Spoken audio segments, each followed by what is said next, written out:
Bonjour à tous, on se retrouve pour une petite position de combinaison très haut blanc. Ici, qu'est-ce qui se passe? Les blancs ont une position d'attaque qui semble intéressante avec le roi noir qui est resté au centre, un pion extrêmement fort juste devant le roi, bon, qui bloque malgré tout hein, la colonne de la dame, mais qui est quand même extrêmement fort, hein, très puissant ce pion qui peut peut-être menacer même d'aller à dame assez rapidement. Niveau du roi blanc, bon, et attention quand même évidemment à la possibilité de mettre du couloir, hein, mais il y a la dame qui reste en défense. Par contre, la dame ne peut pas prendre ce cavalier non protégé ici, hein, a priori. Hein, puisqu'il y aurait le mat de la tour en F1. Par contre, les blancs qui pourraient prendre le fou hein, avec leur tour, qui prendraient deux pièces pour la tour. Hein. Donc, bon, à voir si ça peut être intéressant. Au niveau du matériel, bah, c'est égalité. Hein. Donc, effectivement, un tour prend fou permettrait aux blancs de prendre deux pièces contre la tour, ce qui est quand même déjà avantageux parce que la position des pièces mineures a l'air intéressante. Malgré tout, attention, hein, le cavalier qui peut se faire attaquer par ce pion. Il aurait pas énormément de cases. Il y a quand même une case intéressante pour attaquer la dame. Ça peut être une option par la suite. Alors bon, tour prend fou est possible, mais on va quand même rechercher malgré tout les coups forcés, hein, bien sûr. Donc au niveau des échecs, il y en a deux. Donc la dame seulement, hein, qui peut aller d'un côté ou de l'autre. Attention, hein, parce que la dame c'était la pièce qui défendait le mat. Hein.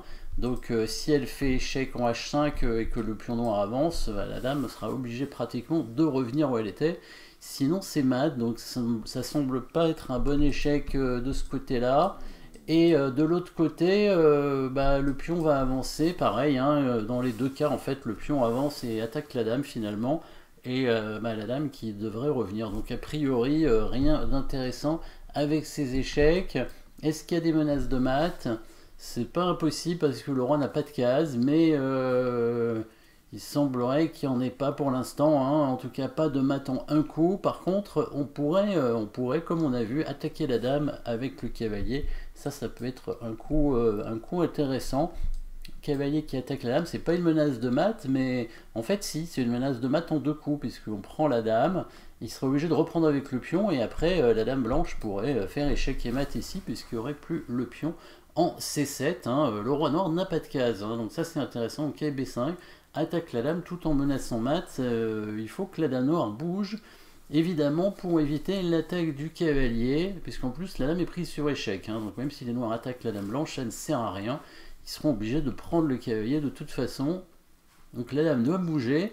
Alors il y a plusieurs cases possibles, hein, bien sûr. Hein. Il y aura une case qui peut être intéressante d'ailleurs, hein, si les noirs veulent tenter de contre-attaquer, étant donné que la dame blanche ne peut pas bouger, ce serait la case en E5. Alors pas, on ne peut pas prendre le pion, hein, parce que la dame blanche prendrait la dame noire en faisant mat, donc les noirs n'auraient pas le temps de mater. Évidemment, hein, celui qui gagne, c'est celui qui fait mat avant son adversaire. Hein. Ça sert à rien de faire mat après. Par contre, si la dame vient en E5, la dame blanche ne peut pas la prendre, sinon c'est mat, il n'y a pas d'échec. Mais la dame blanche n'est pas attaquée non plus, puisque le cavalier menacerait le mat ici, en C7. Du coup, bah, on va jouer un petit coup, probablement un petit coup, qui va simplement parer le mat, donc un coup de pion, très certainement, H3 ou H4, hein, et finalement, ce coup attaquerait la dame noire. Hein, la dame serait en prise tout simplement parce que il y aurait plus de mat. Hein, je pense qu'H4 c'est mieux pour éventuellement défendre le fou, étant donné que la dame l'attaque. Hein, oui, la dame l'attaque, le fou, donc autant le défendre, c'est mieux. Hein, puisque c'est vrai que si la dame prend le fou, c'est plus mat. Hein, quand le cavalier prend le pion en C7, le roi a la case en E7, et ça bloque du même coup le pion. Donc H4 semble évidemment bien meilleur que H3 et la dame noire est attaquée, la dame noire qui ne pourrait pas défendre son pion hein, en bougeant une nouvelle fois. Donc il semblerait que le coup de dame 5 soit pas forcément si intéressant que ça pour les noirs. Si la dame se met ailleurs, par exemple en B6 ou en C6, peut-être en B6 ce serait mieux pour essayer de viser la grande diagonale. qu'est-ce qu'on pourrait faire ici avec les blancs qui ne peuvent pas jouer la dame.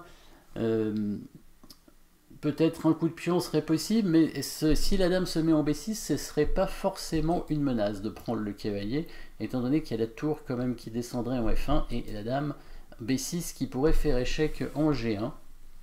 Donc sur le coup dame B6, peut-être on envisage un coup plus intéressant qui est d'essayer d'amener la tour en jeu hein, pour essayer de mater le roi.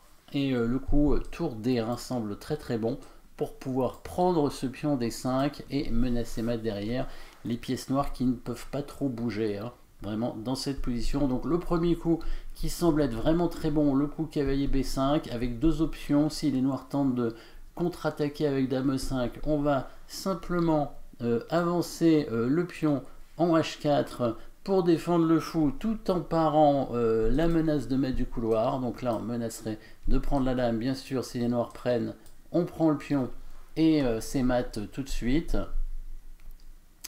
Et du coup si les noirs tentent de défendre leur dame, on va simplement échanger les dames, prendre le pion sur échec et récupérer la tour hein, avec le pion qui avance.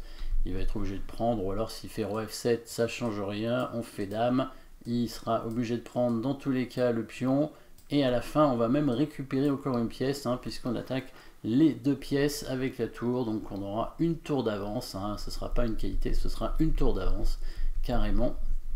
Et si la dame noire vient plutôt en B6, hein, c'est a priori la meilleure diagonale pour la dame, hein, ici, peut-être en C5, mais dans tous les cas, je pense que le meilleur coup, c'est d'amener la tour en D1 par la suite pour prendre ce pion, hein. Même si la dame était venue en C5, le pion était prenable, étant donné que le cavalier donnait mat en prenant ici en C7, et quand la tour prend le pion en D5, il y aurait le mat directement menacé en D8, hein. Pas de C6 pour défendre le pion, puisque le cavalier blanc donne mat, donc ici aucune défense pour les noirs, hein, simplement.